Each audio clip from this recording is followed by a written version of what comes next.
Okay, so you've definitely heard the name Geoffrey Chaucer.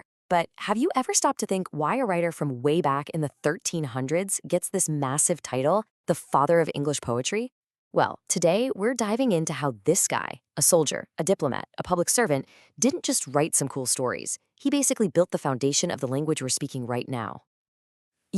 Hundreds of years after Chaucer was gone, the poet John Dryden summed up his work with this incredible phrase, "Here is God's plenty." And wow, is that the perfect way to put it or what?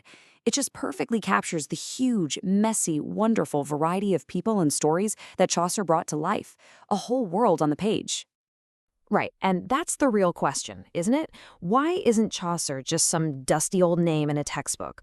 What is it about his work that makes it so fundamental, so important to the language we use and the stories we still tell today? So, to figure this out, we've got to look at the man himself. See, Chaucer wasn't some quiet, reclusive artist hiding away in a study. Not at all. His life was jam-packed with action, with politics, with travel, and all of that directly fueled what he wrote. I mean, just look at this resume. It's wild. He starts out as a page in a royal house, then he's a soldier who gets captured in France. Then he's a diplomat traveling to Italy, a customs guy in London, and a member of parliament. This wasn't a writer who was just observing life from a distance. He was right in the thick of it. So what did all this get him? Well, it gave him this incredible all-access pass to medieval society. He was rubbing elbows with royalty, merchants, soldiers, you name it. And through his wife's family, he was connected to one of the most powerful men in the kingdom, John of Gaunt.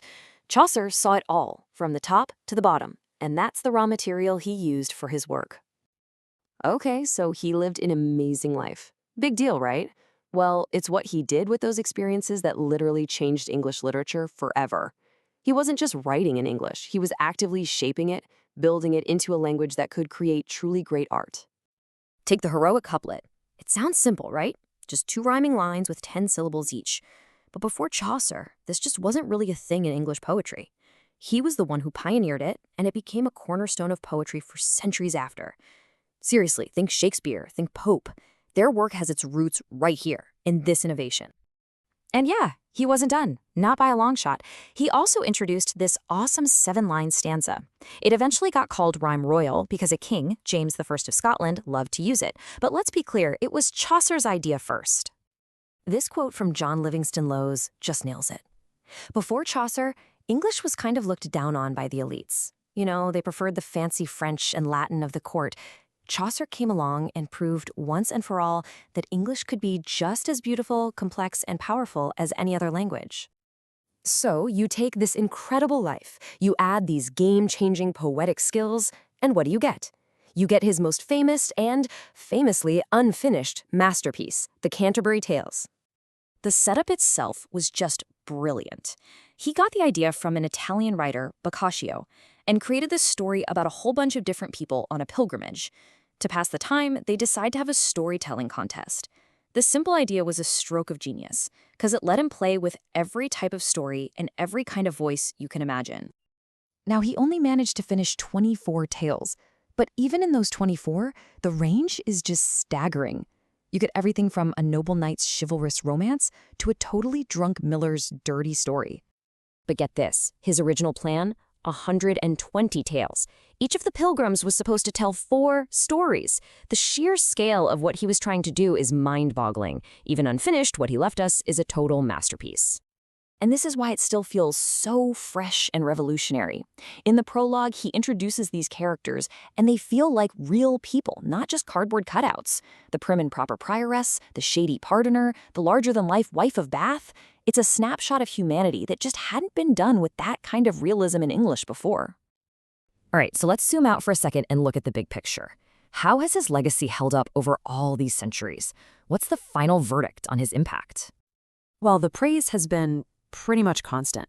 For over 600 years, the heavyweights of English literature, I'm talking Spenser, Arnold, Chesterton, have all pointed back to Chaucer and said, that's him. That's where it all started. He's the source.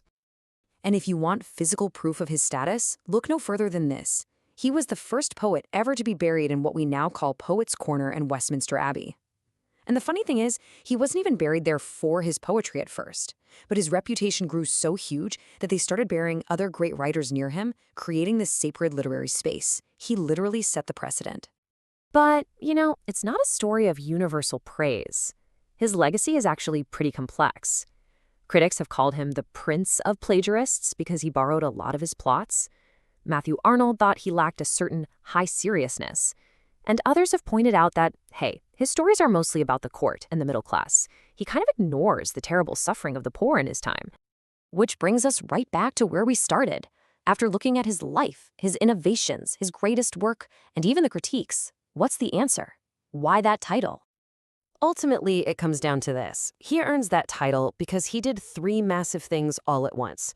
1, he made English a respectable language for great art.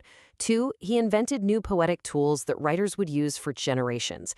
And 3, and this is the most important one, he filled that language with people who are funny and flawed and so recognizably human. And that's really what makes him timeless, right?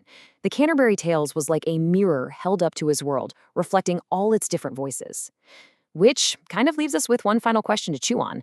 Who are the storytellers today creating that same God's plenty, that same rich, messy, human picture for our own complicated times?